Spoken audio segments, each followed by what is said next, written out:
നമ്മളിന്ന്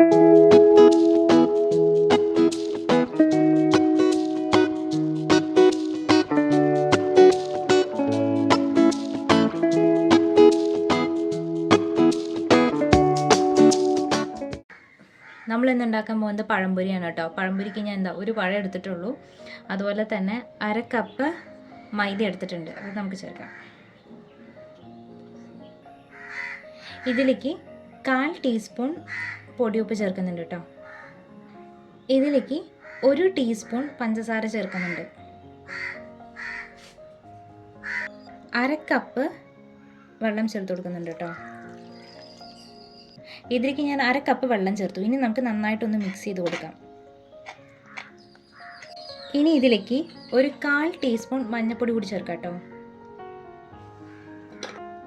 ഇനി ഇതിലേക്ക് നമുക്ക് കുറച്ചുകൂടി വെള്ളം ചേർത്ത് കൊടുക്കാം. ഇനി നോക്കിയിട്ട് മാത്രം വെള്ളം ഒഴിച്ചാൽ മതി. ഇതിൻ്റെ ഒരു പാകം, ഒരു കട്ടിയുള്ള മാവായിരിക്കണം, ആ ഒരു പാകത്തിന്.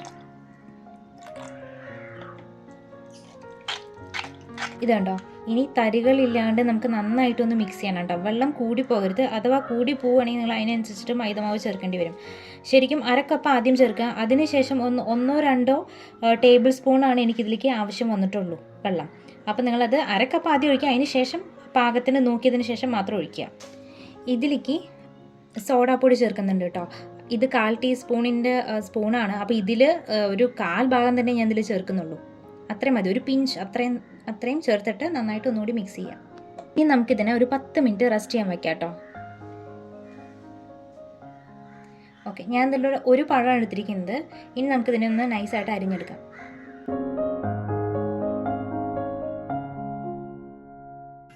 ഞാൻ ഓയിലാണ് കേട്ടോ എടുത്തിട്ടുള്ളത്. അപ്പം ഞാനത് ചൂടാക്കാൻ വെച്ചിട്ടുണ്ട്. ഞാൻ ചെറുതായിട്ടാണ് പഴം കട്ട് ചെയ്ത് വെച്ചിട്ടുള്ളത്. അപ്പോൾ അതിനനുസരിച്ചിട്ടാണ് ഞാൻ എണ്ണ ഒഴിച്ചിട്ടുള്ളത്.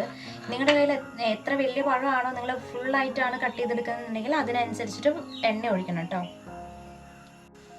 എണ്ണ ചൂടായിട്ടുണ്ട് കേട്ടോ. ഇനി നമുക്ക്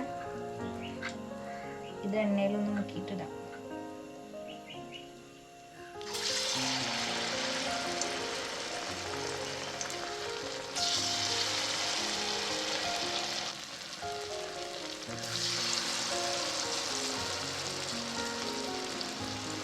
ഇനി നമുക്കത് മീഡിയം ഫ്ലെയിമിലേക്ക് മാറ്റാം കേട്ടോ. അപ്പോൾ നമ്മുടെ പഴംപൊരി ഏറെക്കുറെ റെഡി ആയിട്ടുണ്ട് കേട്ടോ. ജസ്റ്റ് കളറൊക്കെ മാറി ഒന്ന് സെറ്റ് ആകുമ്പോൾ നമുക്കിതിനെ എടുത്ത് മാറ്റാം. അപ്പോൾ ഇനി നമുക്ക് ആദ്യത്തെ ബാച്ച് എടുത്തിട്ടുണ്ട്. ഇനി നമുക്ക് ഓരോന്നായിട്ട് വറുത്ത് കോരി എടുക്കാം. അപ്പോൾ നമ്മുടെ പഴംപൊരി റെഡി ആയിട്ടുണ്ട് കേട്ടോ. വളരെ ഈസിയാണ്. ആകെ കുറച്ച് ഇൻഗ്രീഡിയൻസ് തന്നെ ഇതിന് ആവശ്യമുള്ളൂ. അപ്പോൾ നിങ്ങളെല്ലാവരും ഇത് വീട്ടിലൊന്ന് ട്രൈ ചെയ്ത് നോക്കണം. നല്ല ടേസ്റ്റി ആയിട്ടുള്ള ഒരു ഈവനിങ് സ്നാക്കാണ്. നമ്മുടെ കൂടുതൽ വീഡിയോസ് കാണാനായിട്ട് നമ്മുടെ ചാനലൊന്ന് സബ്സ്ക്രൈബ് ചെയ്യണം. അതുപോലെ തന്നെ ഈ വീഡിയോ ഇഷ്ടമായെങ്കിൽ ഒന്ന് ലൈക്കും ചെയ്യണം, അതുപോലെ തന്നെ ഷെയറും ചെയ്യണം.